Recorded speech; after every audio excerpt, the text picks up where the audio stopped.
Les grands défis de la recherche aujourd'hui, c'est à la fois essayer d'avoir un vaccin et d'autre part essayer d'obtenir un traitement, si ce n'est un traitement qui permettrait de guérir et d'éliminer complètement le virus, au moins d'avoir un traitement qui permette de mettre les patients en rémission durable à l'arrêt du traitement.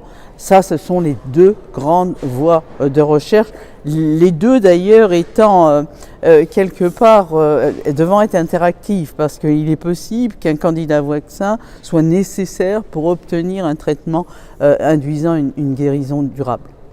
Je mentionnais la recherche clinique parce que c'est bien sûr quelque chose d'extrêmement important, mais tout ce qui est autour de la recherche clinique, voire parfois de la recherche opérationnelle, pour essayer de mieux comprendre comment faire adhérer les patients au traitement, essayer d'optimiser justement la prise en charge des personnes. Ça aussi, c'est une recherche beaucoup plus opérationnelle, mais extrêmement importante. Et ça, je crois que c'est quelque chose que le VIH/SIDA nous a appris, le travail très étroit entre le personnel soignant, les chercheurs, et le milieu associatif, les représentants de patients. Ça, c'est réellement quelque chose de nouveau. Et on a quand même des représentants de patients qui sont devenus des chercheurs.